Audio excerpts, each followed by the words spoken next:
Welcome guys. Today, car paint scratch repair. You have many options. One of these products I feel is mandatory for any car owner because they can serve so many purposes when it comes to car ownership. Today's video, I will be sticking to the Turtle Wax rubbing compound, a very popular product, has been around for eons of time. Here we have what I call the perfect scratch because it's approximately 4 or 5 inches in length and it has different degrees of severity damage to it. And this is what you will find with any scratch, any chip, that they truly are unique. The simple test that you will often hear is what's called the fingernail test. You take a fingernail and you go across the edge, and what you're feeling for is to see how much of an edge that your fingernail can catch. But when you pull back, you realize, wait a minute, that in many ways becomes irrelevant. Why it becomes irrelevant? Because most of you are going to start out with some type of scratch remover, one of these products. These are what I call a first responder. So instead of doing the fingernail test, which you probably won't be able to help yourself and you just want to confirm that in fact, oh yes, I feel an edge. Right through the middle here, I feel no edge. So instead of that, you can simply go in with one of these because you're going to do it anyways. Here I have my cloth and I'm going to rub very aggressively. As a first responder, this will be my initial cut. This will be my initial attempts at removing the superficial scratching, the trivial scratching, the lighter scratching, whatever you want to call it, you can call it that. Because often people will find that the winning balance is a balance of the easiest route possible and knowing that they're not going to get perfection because it's a daily driver, and as long as it will be diminished or camouflaged enough or removed enough where they can't, where the scratch is not going to jump out at them from normal viewing distances, they find that completely acceptable and it becomes the winning combination. Right now, for a lot of people, this would be the winning balance because it took one product, 10 seconds of rubbing tops and a microfiber cloth to do it. Bam, it's done. Now if you wanted to take it a step further, you could go back in with another repeat application and see if you can polish away a little bit more of the scratches.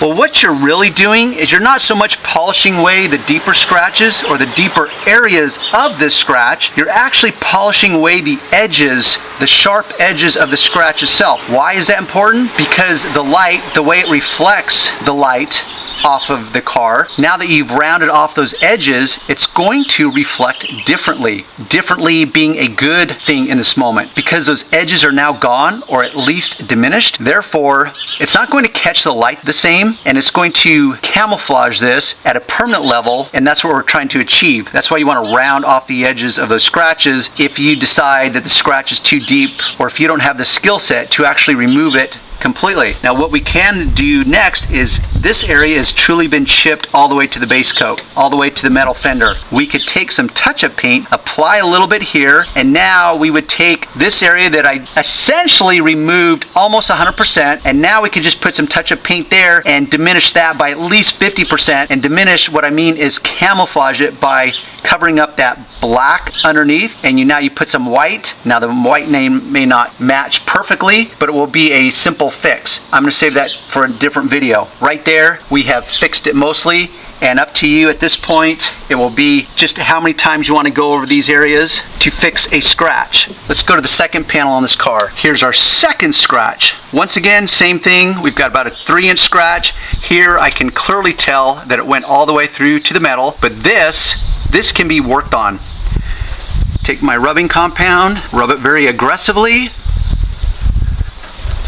There's still a subtle line showing up. Going for a second application, and I'm rubbing very aggressively. I'm a pretty strong individual, and I'm going level 9 as far as pressure. And I can remove it. Likely on this film, it's not going to reveal, but there's still a subtle line that I can pick up with my eye. But it's removed it on a scale of 1 to 10. I would say that it's diminished it to a level 9, as in almost perfect. The greater question is, did you pick the right cloth? Which in my world, it's always going to be a microfiber cloth. Far safer, car friendly on your car paint. Second will be how aggressive is your compound. So between the compound, the cloth, and your pressure will be all the major determinants as to whether you get some unwanted swirl marks or swirl patterns or a scratching pattern that is unwanted. If that's the case, let me tell you what you can do. Regardless of what type of cloth that you reach for, perhaps you don't have a microfiber available. You stopped by the auto parts store or you went on Amazon, you got this, it came in the mail, you brought it home, and you just wanted to jump into it, and so you grabbed the first available cloth you could get, and it wasn't a microfiber, and now you're rubbing, pretend for a moment that this is a terry cloth towel that is more aggressive. And now you've just created a pattern in your paint that you pull back and realize, wow, I did in fact create a pattern. What you need to do is get a little more compound on your cloth, regardless of the cloth you're using, and then finesse it lightly and go back and forth. To me, it's just easier to go back and forth because of the natural movement of your arm. It's just that simple. So you go back and forth and you finesse it, and you go in with more and more force or pressure based on the results that it is showing you. So if you're not able to remove your initial scratch pattern, that means you need to go in more aggressive with more pressure, and then you just go back and forth, and you might apply a little more pressure in the middle, and then you feather out the edges, and you go further and further out, and you're finessing it so it blends. So that's what you need to do if in fact you created an unwanted pattern. Thanks for tuning in. Check the description box below, which officially is called the Show More box. If you like what you see, by all means give it a thumbs up. You go ahead and mouse over it right now, thumbs up it. More specifically, if you've got a comment, I would like to know, as well as the other readers that will come into this after the fact, would like to know what your experience is with the turtle wax rubbing compound, and be specific. Tell us your history with it. Tell us when you first started it. Tell us how you choose to use this product in your world. That will help not only myself, but other readers that come in after the fact. Subscribe by all means, and when you do subscribe, if you want to get the alert so you can see when I upload the latest and greatest video, hit the little bell indicator next to the subscribe button, and that will give you alerts. And with that, I will leave you till the next video.